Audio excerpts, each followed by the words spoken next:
जय हिंद मित्रों, आप सभी का अग्निवीर फ्री एकेडमी में हार्दिक स्वागत है। मित्रों, सबसे पहले अगर आप नए हैं तो चैनल को लाइक एंड सब्सक्राइब कर दें, बेल आइकन को प्रेस कर दें ताकि आप तक जो है सही समय से वीडियो पहुंच सके। तो कल हमने आपको जो टॉपिक पढ़ाया था वो बहुत ही इम्पोर्टेंट था। आज का जो हमारा टॉपिक होगा विश्व के प्रमुख स्मारक एवं उनसे संबंधित देश। इस टॉपिक से भी एक क्वेश्चन जरूर पूछे जाते हैं एग्जाम में, इसलिए एग्जाम के दृष्टिकोण से बहुत ही इम्पोर्टेंट है। और आप अपनी नोट्स बनाते रहिए और उसको बार बार रिवाइज करते रहिए ताकि आपका जो जीएस है, जीएस पोर्शन आपका स्ट्रांग रहे। तो आज का हमारा जो टॉपिक है विश्व के प्रमुख स्मारक एवं उनसे संबंधित देश। तो आइए हम टॉपिक स्टार्ट करते हैं। तो आपको जैसे कि पता है कि अपनी जो एकेडमी है अग्निवीर फ्री एकेडमी है, और आप इस चैनल को यूट्यूब पे जाकर सर्च करेंगे तो आपको मिल जाएगा। और इसको लाइक, सब्सक्राइब और अपने मित्रों में शेयर अवश्य कर दें। तो आज का जो हमारा टॉपिक है वो विश्व के प्रमुख स्मारक, उनकी अवस्थिति और संबंधित देश। तो आइए स्टार्ट करते हैं। पहला जो है झुकी हुई मीनार। झुकी हुई मीनार कहाँ पर है? तो झुकी हुई मीनार जो है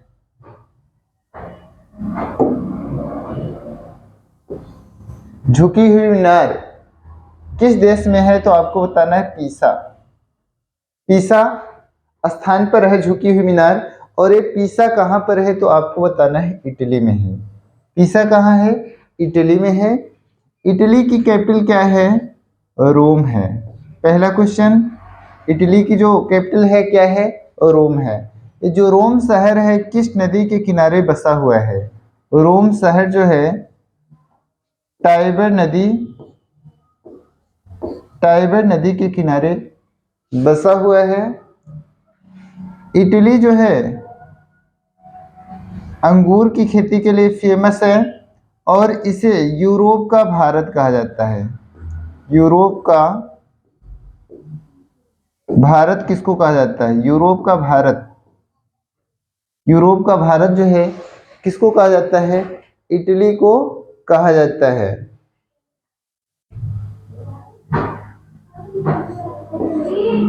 इटली का एकीकरण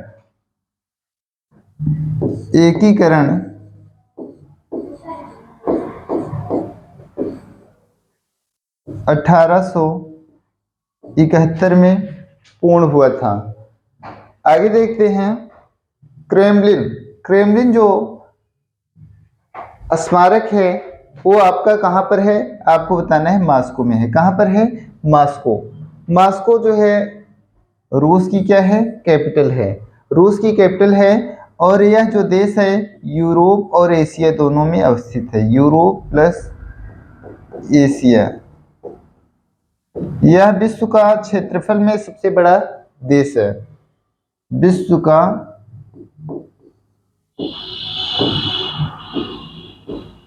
सबसे बड़ा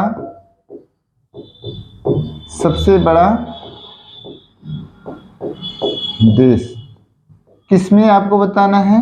तो आपको बताना है क्षेत्रफल में। रूस की जो कैपिटल मॉस्को है यह कौन सी नदी के किनारे बसी हुई है? तो आपको बताना है मास्कोवा। मास्कोवा नदी के किनारे बसा है। और रूस में विश्व की सबसे गहरी झील है। क्या है? विश्व की सबसे गहरी झील कौन सी है? तो बैकाल झील।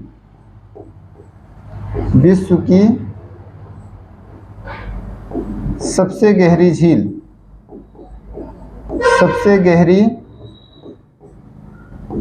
झील कौन सी है? तो आपको बताना है बैकाल झील। क्या है? बैकाल झील कहाँ पर है? तो आपको बताना है रूस में है। बैकाल झील विश्व की सबसे गहरी झील है। कहाँ पर है? तो आपको बताना है रूस में। रूस जो देश है यूरोप और एशिया दोनों कॉन्टिनेंट में है और यह विश्व का सबसे बड़ा देश है। इसकी कैपिटल क्या है? मॉस्को है। और कौन सी नदी के किनारे बसा हुआ है? तो आपको मास्कोवा नदी आपको बताना है। मास्कोवा नदी के किनारे जो है ये आपका मास्को शहर बसा हुआ है। और जो ब्रह्मोस मिसाइल है, ब्रह्मोस मिसाइल जो है वो किन दो नदियों के नाम पर पड़ा हुआ है? तो ब्रह्मोस मिसाइल जो है मित्रों, आपको बता दें कि भारत की ब्रह्मपुत्रा, भारत की ब्रह्मपुत्र नदी ब्रह्मोस मिसाइल कई बार एग्जाम में पूछा गया है। ब्रह्मोस मिसाइल का नाम जो है किन दो नदियों के नाम पर है?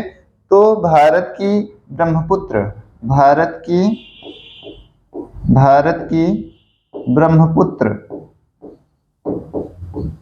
ब्रह्मपुत्र और रूस की मास्को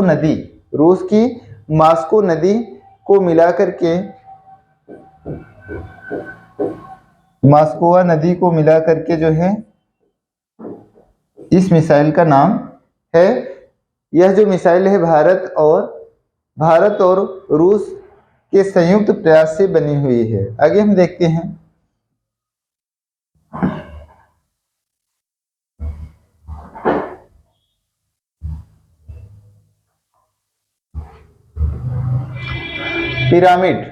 पिरामिड जो है कहाँ पर अवस्थित है? तो आपको बताना है गीजा। गीजा जो शहर है वो कहाँ पर है? तो आपको बताना है मिस्र में। मिस्र की जो राजधानी है, मिस्र जो है कैरो, जो इसकी राजधानी है कैरो नदी पर है, कैरो नदी। इसे इजिप्ट भी कहा जाता है। इस मिस्र को नील नदी का वरदान कहा जाता है। नील नदी का वरदान किसे कहा जाता है? नील नदी का वरदान मिस्र को कहा जाता है। मिस्र की जो सभ्यता है प्राचीन सभ्यताओं में से एक है। मिस्र की सभ्यता,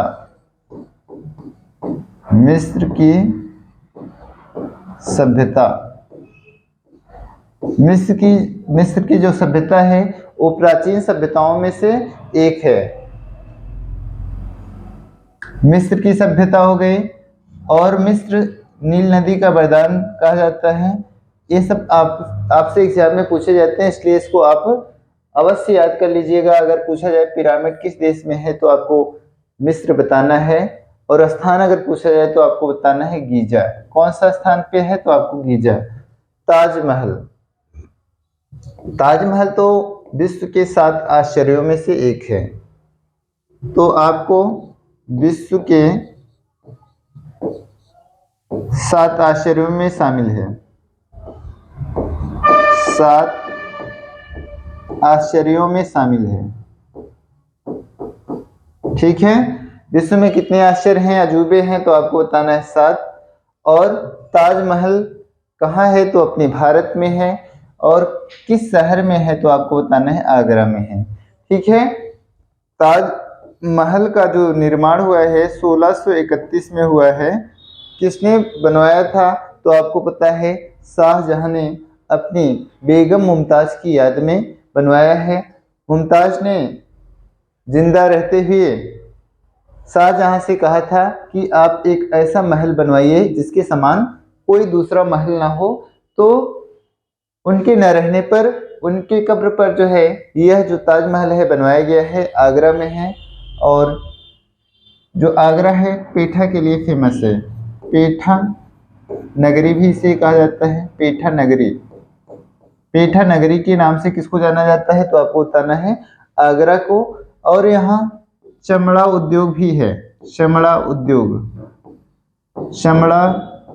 उद्योग, अमीना बाजार।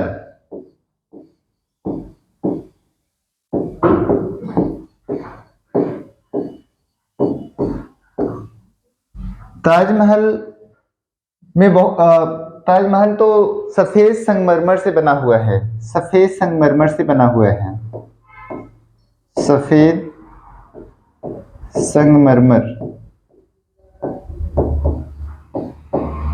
से बना हुआ है। और यह जो है भारत में है। भारत के कई सारे नाम हैं, आपको पता है। राजधानी आपको पता है, ठीक है। और राजधानी इसकी नई दिल्ली है। और कौन सी नदी के किनारे बसी है, तो आप कमेंट करके अवश्य बताइएगा। अगला है ओपरा हाउस। ओपरा हाउस कहाँ है, तो आपको बताना है सिडनी में है। सिडनी जो है कहाँ है, तो आपको बताना है कि ऑस्ट्रेलिया में है। ऑस्ट्रेलिया की कैपिटल क्या है, तो आपको बताना है कैनबरा है। कैनबरा है। ऑस्ट्रेलिया को प्यासी भूमि का देश भी कहा जाता है। प्यासी भूमि का देश, प्यासी भूमि का देश किसे कहा जाता है, तो आपको बताना है ऑस्ट्रेलिया को कहा जाता है। कंगारुओं का देश किसको कहा जाता है, कंगारुओं का देश, कंगारुओं का देश। सर्वाधिक आर्टेजियन ट्यूबवेल कहाँ पाए जाते हैं, सर्वाधिक उत्सृत कूप कहाँ पाए जाते हैं, तो आपको बताना है ऑस्ट्रेलिया में। ठीक है, ये सारे क्वेश्चन आपसे पूछे जाते हैं। सबसे छोटा कॉन्टिनेंट कौन सा है, सबसे छोटा महाद्वीप, छोटा महाद्वीप, तो सबसे छोटा महाद्वीप कौन सा है, ऑस्ट्रेलिया है। तो आप ये सारे क्वेश्चन आप नोट कर लीजिएगा। आगे देखते हैं statue of liberty. Statue of liberty,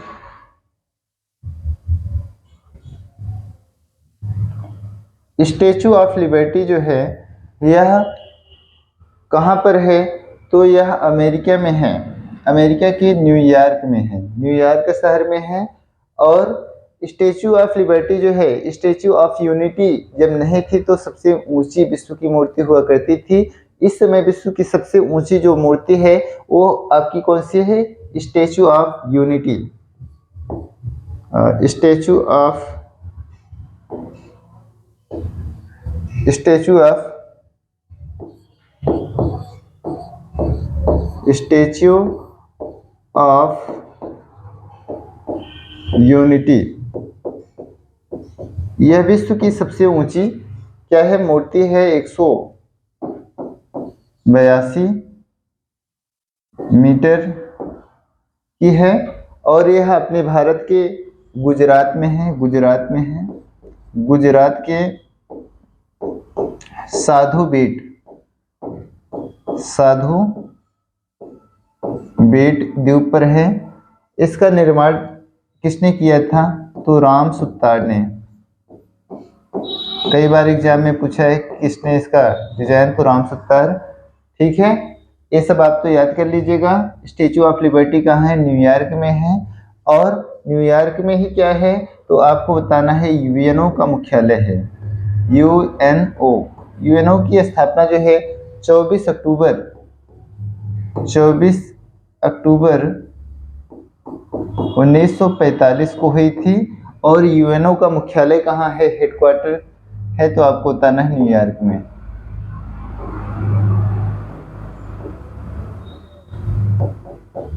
तो हेडक्वार्टर आपसे पूछ लिया जाए यूएनओ का कहाँ है, न्यूयॉर्क में है। स्टैचू ऑफ लिबर्टी कहाँ है, ये न्यूयॉर्क में। और न्यूयॉर्क जो है कहाँ का स्टेट है, तो आपको बताना है संयुक्त राज्य अमेरिका। संयुक्त राज्य अमेरिका की जो कैपिटल है वाशिंगटन डीसी है। वाशिंगटन डीसी है। और जो कौन सी नदी के किनारे बसी हुई है, तो आपको बताना है पोटोमैक नदी। पोटोमैक नदी। और यहाँ पर दोहरी नागरिकता पाई जाती है। और विश्व में सबसे पहले यहीं पर लिखित संविधान है। और यहाँ का जो संविधान है 1887 में फिलाडेल्फिया नामक स्थान पर बना हुआ था।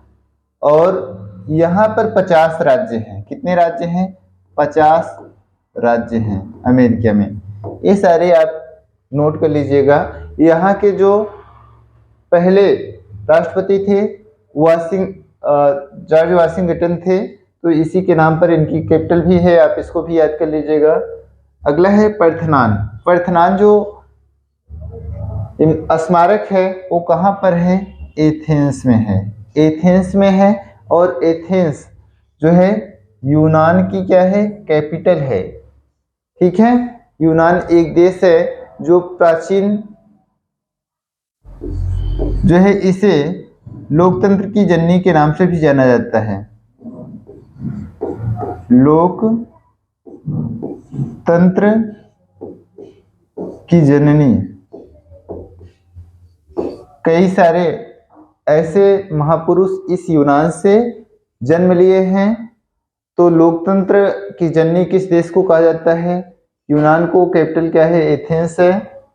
अगला है एफिल टावर। एफिल टावर कहाँ है? तो एफिल टावर जो है फ्रांस के पेरिस में है। फ्रांस के पेरिस में है। फ्रांस की कैपिटल क्या है? तो आपको बताना है पेरिस है। और किस नदी के किनारे बसा है? पेरिस किस नदी के किनारे बसा है? तो आपको बताना है सीन नदी के किनारे। सीन नदी के किनारे बसा हुआ है। फ्रांस की क्रांति जो है, फ्रांस की क्रांति आपसे पूछा जाता है तो 14 जुलाई 1789 को हुई थी।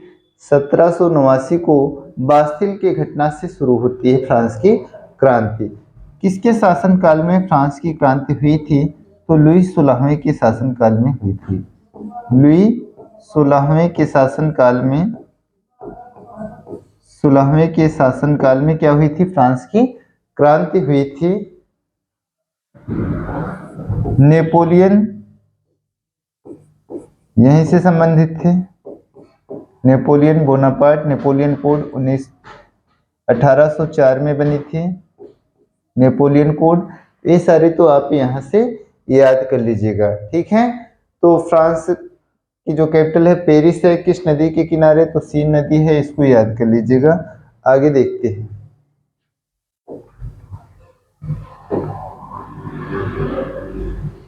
अगला है इंपीरियल पैलेस।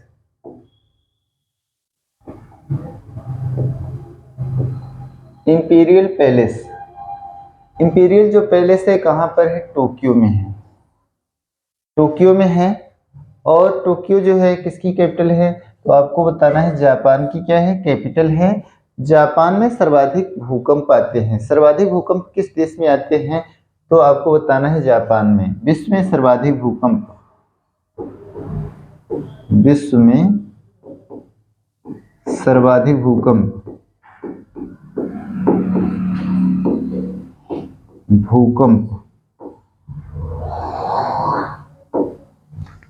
आपको नागासाकी और हिरोशिमा,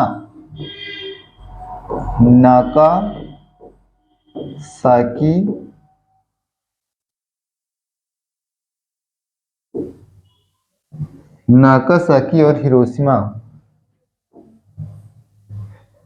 शहर जो है कहाँ पर हैं?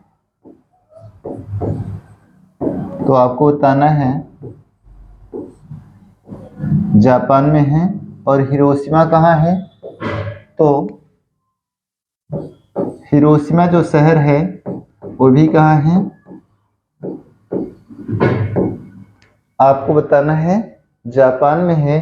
6 अगस्त 1945 को, 6 अगस्त 1945 को और 9 अगस्त 1945 को, 9 अगस्त 1945 को अमेरिका ने जापान के हिरोशिमा और नागासाकी पर जो है बम गिराया था।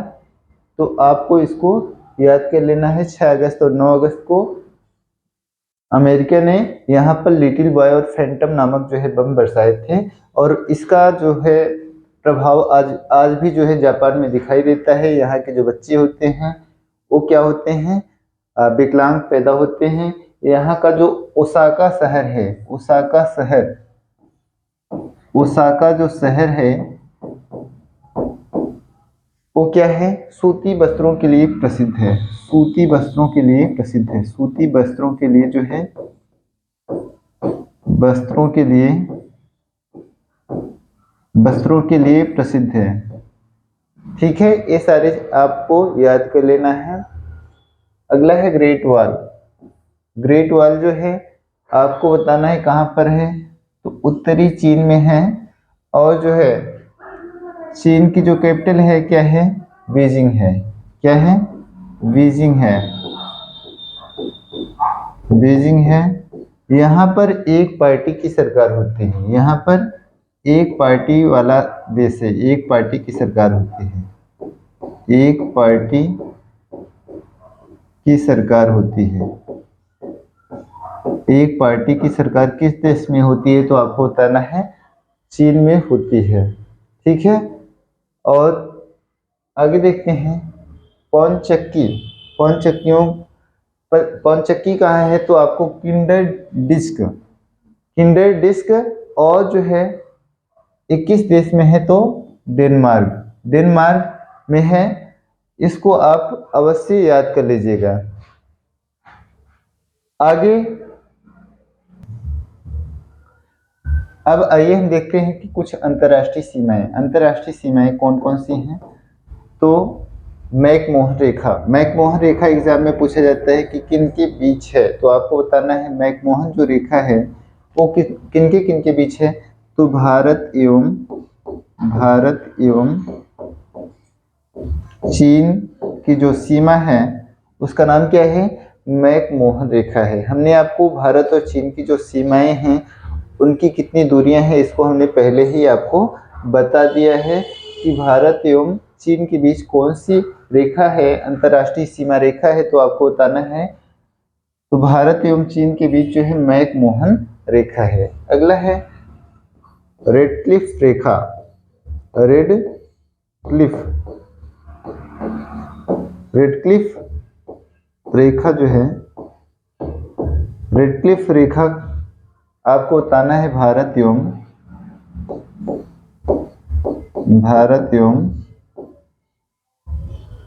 पाकिस्तान, पाकिस्तान के बीच है। अगला आपसे पूछा जाता है 24वीं समानांतर रेखा। 24वीं समानांतर रेखा, तो आपको बताना है 24वीं समानांतर रेखा जो है भारत एवं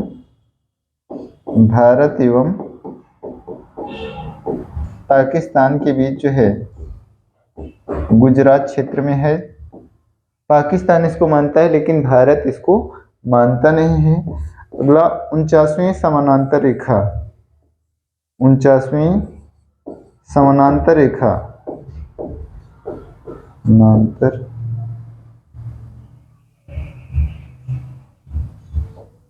समानांतर रेखा,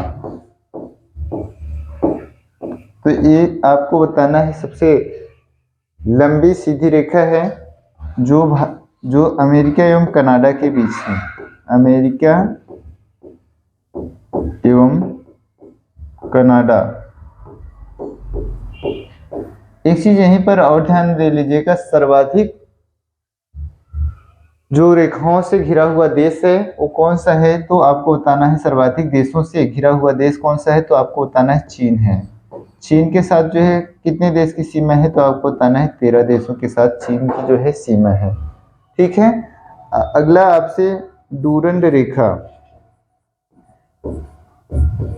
डूरंड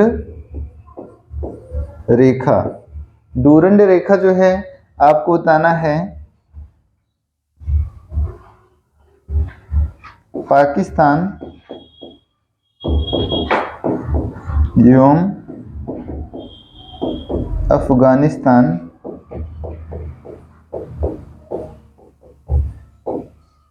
अफगानिस्तान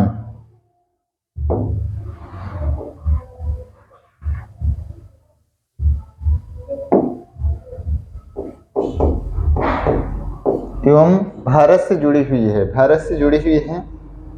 अगला आपसे हिंडनबर्ग रेखा, हिंडनबर्ग रेखा, हिंडनबर्ग रेखा तो आपको बताना है जर्मनी एवं पोलैंड के बीच, जर्मनी एवं पोलैंड के बीच जो है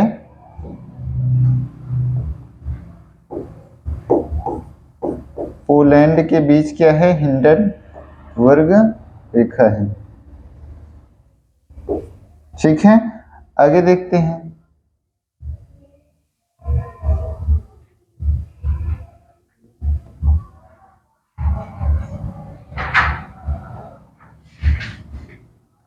आगे हम लोग मैनरहीम जो रेखा है रूस एवं फिनलैंड के, मैनरहीम रेखा तो रूस एवं पोलैंड के बीच, रूस एवं फिनलैंड के बीच अवस्थित है। फिनलैंड को झीलों का देश भी कहा जाता है। फिनलैंड के बीच अवस्थित है मैनरहीम रेखा। ठीक है, और आपको बता दें कि फिनलैंड को झीलों का देश कहा जाता है। झीलों का देश किसको कहा जाता है, फिनलैंड को कहा जाता है। अगला मैगिनॉट रेखा, मैगिनॉट रेखा, मैगिनॉट रेखा जो है जर्मनी एवं फ्रांस के बीच है, जर्मनी एवं फ्रांस के बीच अवस्थित है, फ्रांस के बीच अवस्थित है। इसको याद कर लीजिएगा। जीरो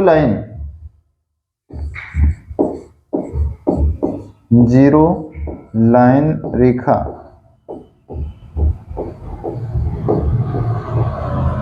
भारत एवं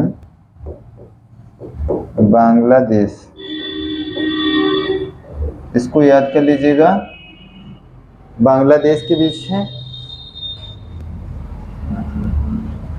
अगला है 38वीं समानांतर रेखा, 38वीं समानांतर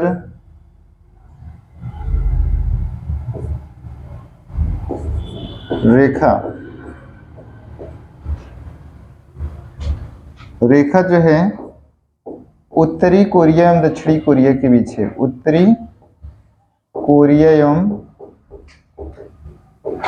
दक्षिणी कोरिया के बीच अवस्थित है, दक्षिणी कोरिया के बीच अवस्थित है, कोरिया के बीच अवस्थित है।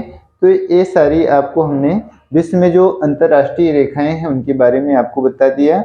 आप इन सभी को नोट कर लीजिएगा और इनको बार बार रिवाइज करिएगा, क्योंकि इससे बाहर कोई भी सीमा रेखाएं नहीं हैं जो आपसे एग्जाम में पूछी जा सकती हैं। तो सारी जो भी आपसे पूछे जा सकते हैं हमने सारी रेखाओं के बारे में बता दिया। आज की क्लास को हम यहीं पर समाप्त करते हैं। जय हिंद मित्रों।